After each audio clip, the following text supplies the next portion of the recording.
Welcome to Everything Co-op, bringing you information on how cooperatives can help improve your quality of life. This show is being sponsored by the National Co-op Bank, NCB. The NCB is dedicated to strengthening communities nationwide for the delivery of banking and financial services for the nation's cooperatives, their members, and other socially responsible organizations. For more information on the power of community ownership, visit ncb.coop. That's ncb.coop. Now stay tuned for your host, Vernon Oakes. Good morning, everybody. This is Vernon Oakes. Welcome this morning, this beautiful Thursday morning. Sun's up, I'm up, and Ellis Carr is up. Good morning, Ellis. Good morning, Mr. Oakes. How you doing? I'm great.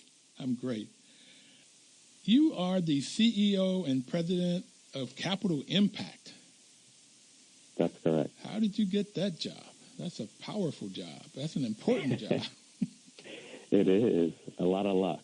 And one of my mentors told me a long time ago, luck is the combination of preparation and opportunity. So I think I've been preparing a lot, and the opportunity happened. It was rather serendipitous, but really blessed to be in the role and really happy about talking to you today about it and, pushing the needle forward and kind of pushing forward my predecessor, Terry Simonet's legacy that he started.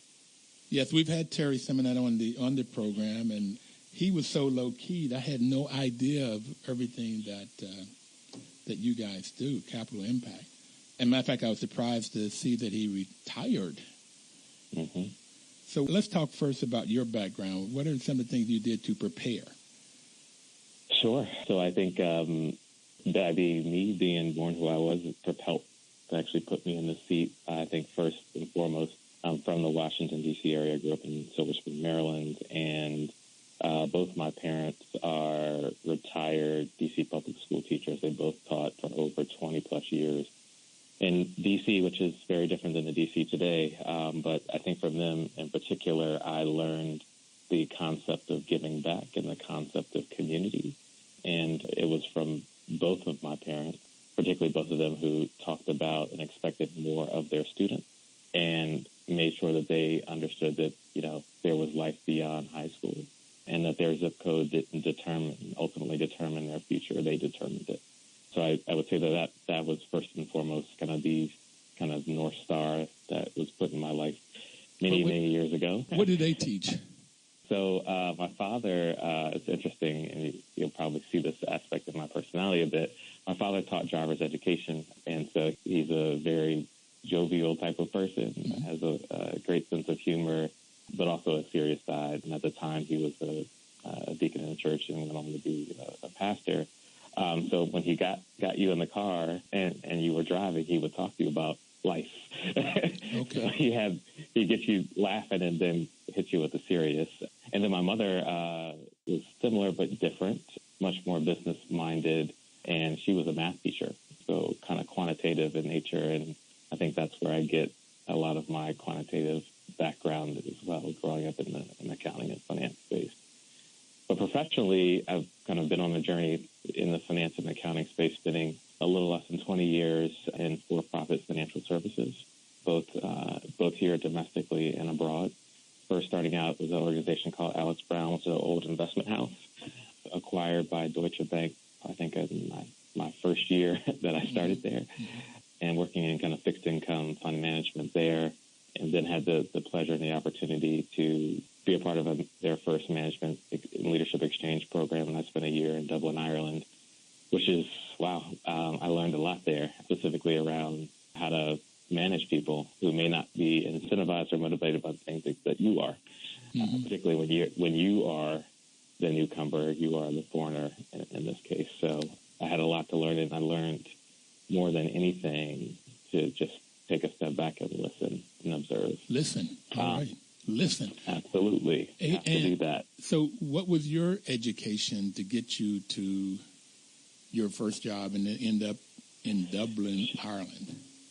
So it was in accounting. I got a bachelor's from Towson University in Baltimore.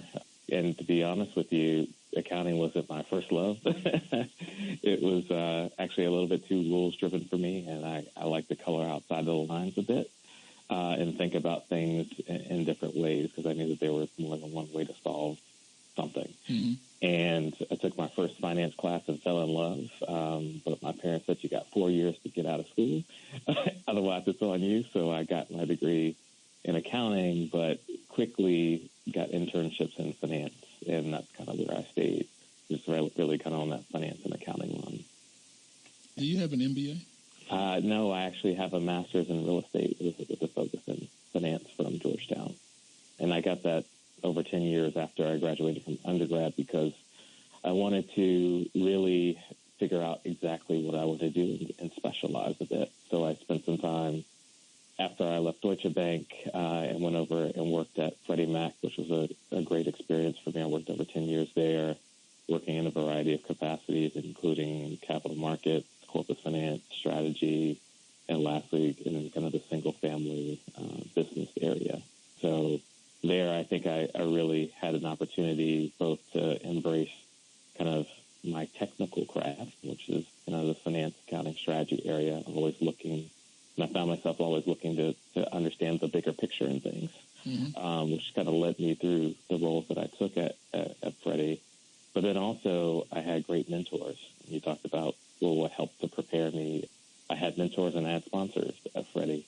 And interestingly enough, as I look back on it, two of the mentors that I had there, one ran kind of community relations and community development, and the other one ran the Freddie Mac Foundation.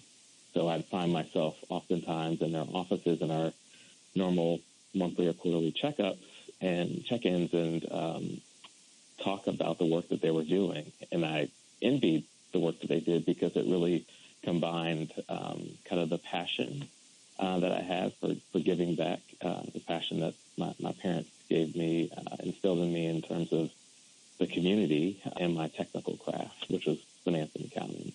And so those are kind of some of the, I'd say, the immediate reflections on how and what prepared me for this role. So when did you leave Freddie Mac? So I left Freddie Mac in 2012. I've been at Capital Impact for just over 5 years. Okay. So you were a part of the Great Recession. Did you cause it? I was. I got there actually in 2002, and it was a time where because I was working in the investments and capital markets area, their retained portfolio, which is where they buy mortgage-backed securities and in certain cases single-family whole loans, and hold them on their portfolio. And their portfolio was increasing dramatically by the hundred millions. Mm-hmm. It seemed like every month. And that came to a screeching halt over time as the market changed and as regulators took over the organization kind of middle to latter part of my term at Freddie Mac. So, yeah, I saw a lot there and learned and figured out how to navigate in that type of environment.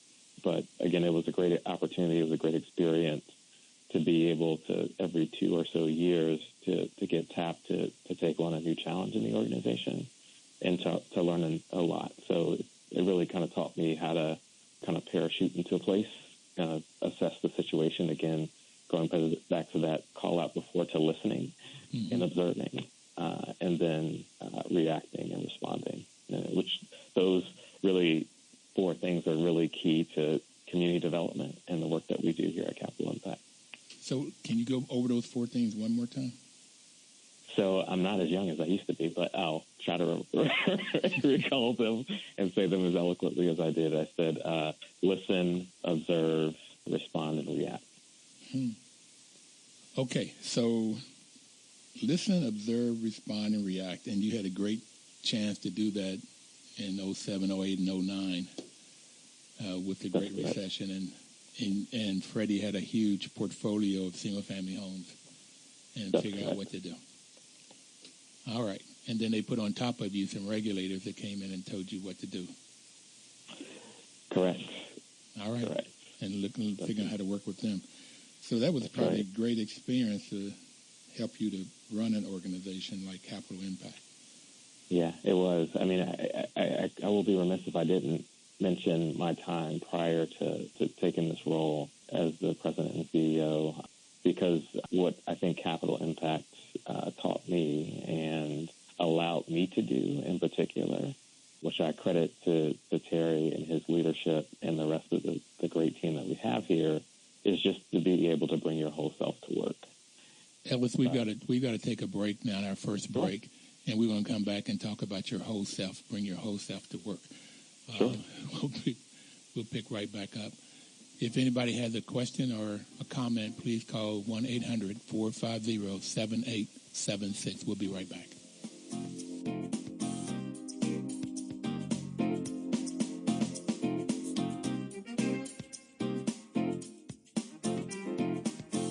Washington, D.C.'s News Talk, 1450 AM WOS and 95.9 FM. Information is power. You know, National Cooperative Bank is sponsoring this program, and NCB's mission is to support and be an advocate for America's cooperatives and their members, especially in low-income communities, by providing innovative financial and related services. And they are a great partner. The whole idea here is to give the listeners information about cooperatives so that if you use this information, you'd have power to solve community problems. And our guest today is Mr. Ellis Carr, who's the president and CEO of Capital Impact. And before we took the break, Ellis, you were saying Capital Impact allows you to bring your whole self to work. What do you mean by that? I mean, just that, bringing your thoughts, energy, and ideas to work and not have to restrain them. I think that no point in my career had I been fully encouraged to do that. And I think being able to bring my full self to work, to talk about myself, my background in a very open way, and my experience, really allow people to get to know me better and me to get to know my colleagues better. And then, bringing that experience as we work with folks in underserved communities across the country. Growing up as an African-American male has given me a very unique perspective to bring to this work, and not have to hide that or to be afraid to share my own experiences or those of my family really is something that's unique, and I think that's something that is extremely special. You know, you said it's just that, your whole self to work. And I'm like you, my experience, I'm a 70-year-old African-American male and have some great experiences, but it's awful hard to find a community where you can share your history and your beliefs and your fears, whatever else is Absolutely. there, and be able to take that data and translate it into some kind of a project where you can respond to something in the community and react to it to make the community better. Yeah, that's awesome. So I normally wait to the end of the program to ask, do you like your work? But love it. Yeah, love it. Yeah. Love it. Just to respond to something you just said, you said being able to articulate your fears. And oftentimes when I think about the work that we do here and the systems change that we are striving for, I think a lot about fear, and that fear in my mind in a lot of cases translates into bias. And that bias is, in fact, in some cases, the reason why some barriers exist. And so when we think about kind of our mission here, right, is to help people in communities break those barriers to success. And so as I think about kind of being able to articulate those fears in a setting where it's embraced, then you begin to understand, right? Then you go back to those things that I mentioned. You listen, you observe, you react, you respond. And all of that kind of conversation and that inertia really begins to be the formation of the development of something special that can help transform community. Wow. And so the last part I'd say to that too is, where it is helpful to me, and do I like my job? I love my job. It doesn't feel like work, quite frankly. And sometimes my wife has to tell me to turn it off. But I think it's the perfect hybrid that's, in combination of kind of my passion and purpose. I really feel like I'm in this role for a reason, and it's not to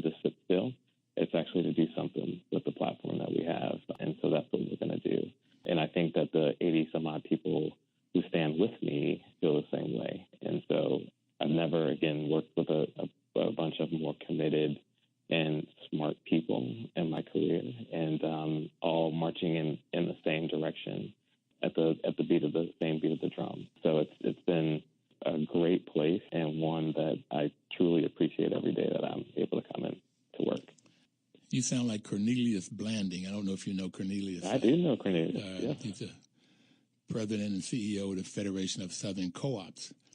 Yeah. And he said that similarly, his wife and children have to tell him to turn it off. That's right. But to that point, though, I can say my 9-year-old can say what Capital Impact does and how they do it. And I think if I were working somewhere else, he may not be able to as clearly articulate that, and he can, because I think he can not only say it, but he can understand it, and he can actually see it. Okay, so I should have him on the program and not you. Absolutely. Much smarter than I am. So let's go in. I have him on the athletic side, but he definitely has me on the academic side. So, Ellis, let's go back and talk about how Capital Impact formed for those people out there that did not hear Terry Salmonette when he was on the program. So can you give us a little history of Capital Impact? I'd love to.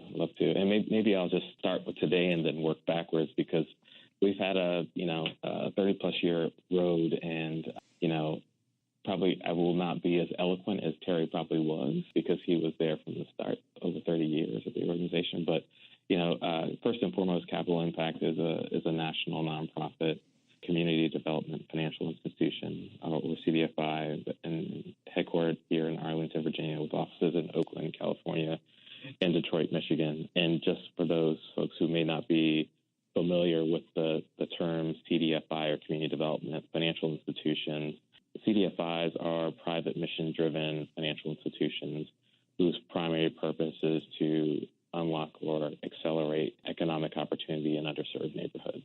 And we are one of the 1,000-plus CDFIs across the country, and are one of the larger ones, community development loan funds in the country. And we serve a vital role across the country. As I mentioned, our mission really centers around helping people and community break barriers to success. And we achieve our mission by lending to and investing in and developing programs for underserved communities across the country. We primarily focus on 4 main sectors: education, healthcare, food, and housing. A little slower, please. Education, healthcare, food, and housing. Okay. And I'll talk in a second about our work in Cooperative that actually runs across all of those sectors. And then also we have a cross-cutting initiative in aging, focusing on the 50-plus population. So with kind of that context, and maybe going back, so we were really created we're congressionally chartered at an act of Congress in 1978. In fact, that was the same act of Congress where the National Cooperative Bank was also formed. Yes. We got our start in 1984. I think at the time it was called the Consumer Cooperative Development Corporation, which was a DC-based nonprofit. And our primary kind of focus was centered around low-income communities as well, but also to promote, use, and develop the cooperative form of ownership as a means of creating opportunity and economic participation at a time in our history where folks in lower income areas and communities were disproportionately adversely affected by that time with high interest rates and inflation. So we actually served as an affiliate of National Cooperative Bank from our inception to 2010. And I would say, coming from a for-profit financial institution, that we are, and I am extremely fortunate to be able to leverage the skill, then and now, right? The knowledge, skills, and resources that NCB was able to provide to us over time. It's actually one of the reasons why we can stand strong today and play the role that we play in community. Wow. So I think maybe the last thing I'll just say, and feel free to ask questions. I mean, I think since our inception, we have been able to do quite a bit. We've invested over $2 billion in underserved communities. And as much as I'm a finance type of person, the human side of me also is ever present. And so that translates into 33,000 jobs, impacting about 5 million people across the country. history. So it's something that we're super proud about and hope to continue to do much more in the future. Well, sir, with you at the helm, I don't think it should be hope. You got preparation and opportunity on your side. You got luck. That's right. Your father's a deacon, so I know you got God on your side. That's right. Okay. So, and you got a 9-year-old telling you what to do. So you good. You got it going on. Okay. So we're going to take our second break here in a minute. And we want to come back. When Terry was on, he talked a lot about the work that you all did in Detroit. And I see you have an office in Detroit, another one in Oakland. Mm-hmm. So we want to talk about the work that you have done, specifically in those 4 areas: education, health, food, and housing, and also working on folks like me, the baby boomers over 50 years old. And I'm excited. I'm wanting to know what you're doing now. So we're going to take our second break, and we'll be right back.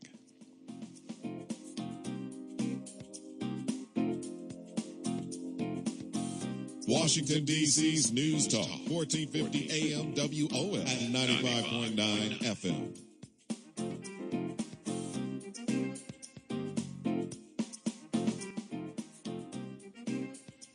Welcome back, everybody. This is Vernon Oaks. The program is Everything Cooperative. The National Cooperative Bank is sponsoring this program. And the National Cooperative Bank and Capital Impact was formed in 1982. And they've been doing a lot of great work in low-income communities, particularly teaching and forming cooperatives. Mr. Ellis Carr is on the line with us this morning, telling us about his life history and his work with Capital Impact. Ellis, a lady by the name of McDonald was on the program. She's with, I think it's Cabot Creamery, which is a marketing cooperative. A lot of farmers, 9,000 farmers, some huge number of farmers form this co-op, and they send their milk and Cabot Creamery, Cabot cheese is what I know them of. They form it. She says that the folks at NCB are angels with the work that you do, and Capital Impact was an affiliate and still carry out the mission of working with low-income communities. So during the break, I wrote down $2 million, and I had to try to figure out how many zeros there was. And by the fact, my major was math, and I taught math for 6 years. So there's 3, 6, 9 zeros in $2 billion. That's a lot of money, man, that you all have loaned out, creating 33,000 jobs, affecting 5 million people. 5 million, that's with 6 zeros. That's right. I don't know if there's many organizations that have done that kind of work, working with people. That's awesome by itself. That's phenomenal. Yeah, so again, it's a blessing, and I feel like, and I would be remiss if I didn't mention the other CDFIs, the other 1,000+ CDFIs across the country who are doing work just like we are, and we're working together in trying to lift our communities up and work with them. And I would just say that, it really is a blessing to be in the space, but at the same time, and I'm sure you've heard this before, right? So much is given, so much is required. Yep. And so we feel like we need to continue to advance the ball down the field. And, we're excited to embark upon some new things that we're working on that helps us to do that. Okay. So Terry talked about the work that you all did in Detroit, which is phenomenal because it's the major part of the Rust Belt with all of the, not all of, but a majority of the car manufacturing jobs going overseas. Can you give us a sense of that for those people that may not have heard Terry talk about it? Sure. And so maybe what I'll do, if it's okay with you, is just maybe ground us, and this is the teacher, my parents' teachers, and we are in our second year of our 5-year strategic plan. So as I was coming in as CEO, Terry was gracious enough to allow me to get more in the forefront in terms of charting out kind of our 5-year strategy, and some of the things efforts that we have in place today are a result of that. So I'll just talk quickly about kind of what that context is, and then maybe spend a few minutes just talking about how our history is together and how we are specifically being a bridge between and within the cooperative and community development space, because I think it's a really important thing to highlight, one, and which is the power of the cooperative business model in really helping to highlight or accentuate kind of the positives in communities across the country that have been neglected. Okay. So if that's okay, I'll just start really quickly with kind of what we affectionately call Capital Impact 2020, which is our 5-year strategic plan. And we have 4 kind of primary pillars that kind of guide our work going forward. And the first one is addressing systemic poverty, which is really around affecting systems at scale. So as we talk about healthcare, education, food and housing, those are really the essential safety nets that folks need to thrive. The second one, which I'm really excited about too, is around creating equity. And this is where, cooperatives really kind of are essential to this, for us to meet this. And that's really giving communities the resources needed to be successful. And it's, again, going back to the listen, observe, react, respond, in the sense of every community is not the same. And so they're not going to need the same exact thing. So you can't go in and feel and be prescriptive about, well, here's what I'm going to offer you, without not understanding what is actually needed. And it also is, to be successful in creating equity, you just have to understand that. It's also about kind of supporting the equitable access to services in place, regardless of who you are, regardless of your race, your gender, your income, et cetera. I can talk a bit about some of these things as well. The third is around building healthy communities, and that's really kind of fostering the interconnectedness between things like health and housing, education and healthcare, because it's important to have, one, right, you got to have a great place, a good place, a decent place to live, but you also need to have somewhere to go shop and get your groceries, and also a place to get education. These are all the things that are needed for folks to thrive. And then lastly, and this is kind of gets to the point around Detroit, is promoting inclusive growth. I'm sure Terry talked a lot about us being in Detroit since the early 2000s. Over that time, we have invested well over $100 million, particularly at a time where you were not seeing investment go into the city. And we were fortunate enough to be able to partner with some great community organizations, city, others, to really help create kind of an inclusive growth mindset. Because at the time, Detroit, still is, population has shrunk, and you have pockets of isolated poverty over a huge geographic area. And so to help densify an area and create kind of economic opportunity, create an economic hub, we began to build a diverse mixed income community that really helped to promote economic mobility and really kind of deconstruct that concentrated poverty that we saw.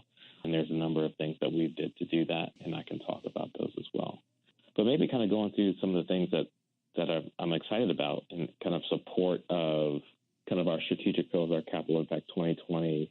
Maybe I'll talk about maybe 2 examples, and then feel free to ask questions about them, even throughout this.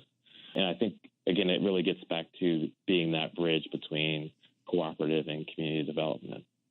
And as we've kind of gone through this work, we have really spent the last kind of 18 months, really the time that I've been in this role, working with the board and staff around how do we kind of elevate the work that we're doing in cooperatives and really reframe the conversation around income and inequality, social justice, et cetera, and use the co-op and community development models that exist, the tools that we have in our toolbox to really be able to affect change. And really where we came out was, we wanted to increase access to quality services, both food, housing, and healthcare in the cooperative space. We wanted to increase the number of cooperative businesses because, as we know, they build social and economic and financial wealth. We wanted to increase the number of minority-owned businesses because, as you know, the population in this country is dramatically changing. And over the next 30-plus years, the majority of the population will be people of color. And so understanding that, we need to begin to educate those populations on the power of the cooperative model. And lastly, we want to increase the number of quality jobs. So using our relationships that we had in the community development space, we were able to raise capital grant funds for us to kind of see two efforts right now. The first is in home health care. And as you probably know, home health care is a low-wage industry. Workers are overwhelmingly female, and 50% of the population in the home health care space are people of color, and their average income is about $13,000. Yes, I said $13,000. So we were one of the initial funders of. I'm sorry. $13,000 is $6.50 an hour. Mm-hmm. The average. I didn't say it was $6.50 an hour. I just said 50% of people who work in the home health care space are people of color, and that they have an average income of about $13,000. No, I just divided 13,000 by 2,000 okay. It's 2,000 hours in a year. If they're full time, then it comes to $6.50 an hour. Yep. That's that little math. Okay. Yeah. So that's a challenge. I guess I could I'll say that and leave it there. Well, let me put something here real quickly. There's a book called Cities Building Wealth that the Democracy Collaborative created. Pamphlet-like book, and they talked about Christina, who's Mexican-American in New York, and she was making $7 an hour before they formed a co-op, and after they formed a co-op, she went to $20 an hour. Yep. Now, that's a worker cooperative. That doesn't happen all of the time, but and so what she did, according to this article, was she worked less hours and spent more time with her children. That's right. So that gave her that opportunity. So co-ops have that ability for people to really create wealth, and you've already mentioned that several times. Absolutely. And somebody, we were one of the initial investors in Cooperative Home Care Associates, which is the largest worker co-op in the country. It's in New York. Yep, exactly, in New York, and they've employed over 2,000 low-income Latino women in the South Bronx alone. And so kind of having that history, we've participated with the Cooperative Development Foundation in a home care working group for about 4 years. And in January, we leveraged our relationship with the AARP Foundation, which we have done work with around aging. And we received a grant to really look into the way that we could design a sustainable business model for home health care workers into worker co-ops, exactly to your point. And that will be the foundation to kind of scale a model nationally. And we partner with CDF, or Cooperative Development Foundation, to do this important work. So when I talked about kind of leveraging our relationships and our efforts in community development, in this case with the AARP Foundation, this was the first time that they had actually even thought about a cooperative as a potential solution to a challenge that they saw within their own population. So it's extremely important that we continue to do this work. And now you have the ability where you're educating folks who may not already know about the cooperative business model and the power that it possesses to do some of these great work that we have. Phenomenal power. And that's why I learned about co-ops, managing housing co-ops, and really fell in love with them. I did not learn about it in my MBA program at Stanford. That's nowhere in my formal education that I hear anything about cooperatives. And I've had people in the program that grew up in co-ops. Either their parents were in credit unions or they were on a farm, and so they know about co-ops really, really early on. So I've just fallen in love with this cooperative model as a tool for Black folks to make money and create wealth. That's Black, Latinos, Native Americans. It could be anybody. But a way of them getting financial freedom, financial stability, and social wealth. So you've mentioned all of those. But we're going to take our final break. And I really want to come back and delve more into the things that you are doing there and tell people how they can reach out with you if they've got an idea. Absolutely. But we'll be right back.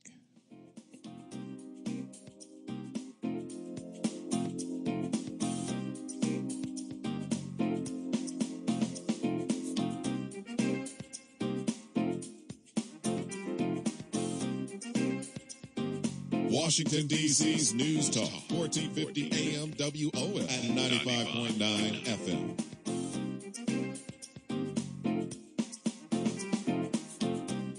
Welcome back, everybody. This is Vernon Oaks. The program is Everything Cooperative. And we have Mr. Ellis Carr on the line with us this morning, talking about the great things that Capital Impact is doing and how he got prepared to lead this organization. Ellis, before we took the break, you had talked about Capital Impact 2020, and I want to go back to that as some of the things you're doing to alleviate systemic poverty, creating equity, building health, and promoting inclusive growth. I really like the idea that since 2000, you put over $100 million in Detroit? That's correct. Okay. So let's start off with this eliminated systemic poverty. What are some of the kinds of projects you're working on to do that? Absolutely. So I think it's one that I'll give you that touches on something that you said earlier about seniors and aging, and just maybe started by giving you a quick stat, which is that there are currently 75 million baby boomers today. And each day, and for the next 20 years, 10,000 Americans per day reach the age of 65. Huge population, fastest growing population in the country. And when you overlay that and think about that there are millions of small businesses owned by baby boomers, and have, obviously that have workers, it creates a huge opportunity to grow the worker cooperative population in this country. And so as we think about, as I mentioned to you, maybe just going back and giving a few more stats, which is when you look at kind of income inequality and income disparity in this country, and then you stratify that by race, you see that people of color typically are at the bottom. And in particular, there's a recent study done by Prosperity Now that was recently published that talks about kind of the net worth of classes of Americans in this country. And African Americans' net worth is predicted to be zero by 2050. And Latino Americans' net worth is projected to be zero in 2070.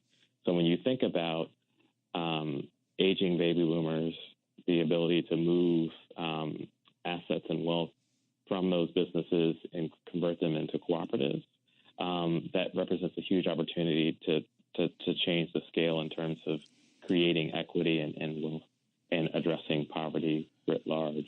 Ellis, I want to break that down a minute. You said that this report showed that African Americans' net worth will be zero by 2050. So that correct. Says that if you look at all the assets they have, their cash, their cars, their home, and you subtract from that the liabilities, what they owe, their credit cards, their mortgage, and whatever, it comes out to be zero. Zero. Jesus. Zero. And in fact, over the last, I think, 15 or 20 years, their collective net worth has gone down over 50%. Well, particularly since 07, 08. I mean, with that big... Exactly. That's exactly right. Yeah. That's exactly right. Yeah. So, again, using kind of our relationships on the community development side and highlighting this issue of income inequality and poverty, we were able to raise capital from city community development and conducting market research to design a pilot program on financing worker cooperative conversion. So basically taking those businesses from baby boomers and converting those into worker cooperatives where the workers actually have an equity stake and own the organization. And so we've actually partnered up with the ICA group and Democracy at Work Institute. ICA group will be doing some of the business development, feasibility, and sector analysis. And Democracy at Work, who I think has been on the show as well, will be doing some of evaluating the technical assistance needs. And so the goal is for us to begin to develop a program that can be financeable, and then begin to find players in both the cooperative and community development space to help to make this happen. So going back to your initial point, these two examples that I gave you really cut across all the things that we're doing, right? It addresses systemic poverty by creating equity, because it will allow us to use a cooperative model as a way to uplift the folks in those areas.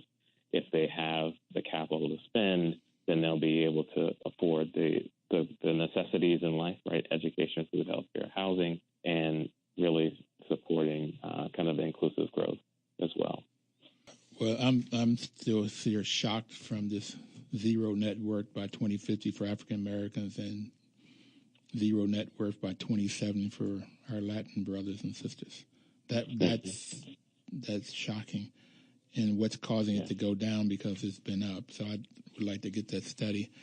But I went to Cincinnati 2 years ago to the Cincinnati Cooperative. We're having another conference this December. I think it's 1st and 2nd or 3rd and 4th. I can't remember the dates right now, which I have it on my calendar to go. But I met some people out of Chicago that were converting manufacturing companies from these baby boomers to the employees. And that's called a worker cooperative, when the workers own and control the business. And I was amazed at the stats of how many manufacturing companies there are first, because I don't think of making candy as a manufacturing, but it is, or creating cards or paper. And how many of these baby boomers own these manufacturing companies, and the employees are it's really, really, really win-win-win, because the owners have somebody to buy their company, and they already know the company, so it's a much better chance of success. And then the employees own it, and then therefore they not only make their salary or their hourly amount, but then if there's profits, they decide how their profit is divided up, that dividend or how much they keep for growth or how much they give to community projects. So and it's also great for the community, because that money stays in the community. Absolutely. With little economics I had, that's the multiplier effect. It stays there 5 to 8 times as opposed to one time, and it leaves the community right away. So yeah, it's a win-win-win-win. Absolutely. And just to add to that, right, we are in ICA Group has come back with some initial research from kind of them scanning the market. And one of the alarming takeaways that we had was that there are more businesses closing than being sold. And the majority of those businesses that are closing are actually financially healthy. So when you think about the disruption that a business closing has on folks, if we don't do something about it, right, we're exacerbating the issue of poverty already. And so it's something that is extremely important, and I think it's and which is why we're focused on it. And I think that it's something that not only could, to your point, it has a win-win-win effect and a multiplier effect in the community, but if you don't do anything, it actually is a detriment to the people who work for those organizations. Well, you know the difference between a recession and a depression? Mm-hmm. Don't remember this whole joke, but a recession is when your neighbor loses their job. A depression is when you lose your job. So right. When we talk about devastating, it's devastating particularly to that family that lost their income because the factory closed or the business closed. And if it's profitable, I would imagine that the owner doesn't know about this option, or they would take it, because they can make money too by taking the option and selling it to the employees. Even if it's $400, that's $100 more dollars than they would have had. That's right. Or on time. Right. They could sell it to them on time and still be better off. Okay. That's right. Now, what is ICA? I think of International Cooperative Alliance when you say ICA. So what does that stand for here? I need to. I thought you had said what it was. Okay. I thought I had missed it. Didn't. Okay. So they're a group that focuses on cooperatives and have done so for some time. Okay. Talk about equity, because it's 2 minutes. Oh, man, I need another hour. I wanted to talk about what you could do in Flint, Michigan, what you do with advocacy. There's so much to talk about. So let me try to give you one more example. And I think the biggest thing I want you and your listeners to take away is we are much more than just your a financing company, a financial intermediary.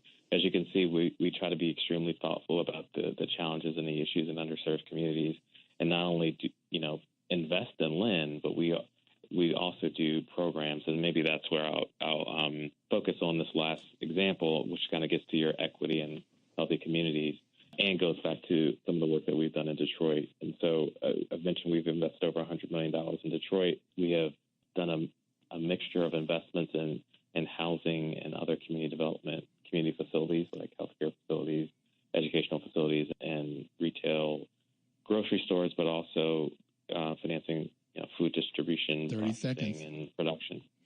But I think at the end of the day, we recognize that there still was a dearth of diversity in the developer space, and we created the Equitable Development Initiative that really is a citywide project that's focusing on increasing density and preserving mixed income. And we're doing that by working with 15 to 20. Ellis, we just got to get you back on. We just have to get you back on soon because we've got to go. The time is up. All right. So thank you so much. It's a lot of information. I really appreciate it. And everybody out there, thank you for joining in. And we'll see you next Thursday. Have a great cooperative week. Washington, D.C.'s News Talk, 1450 AM WOS at 95.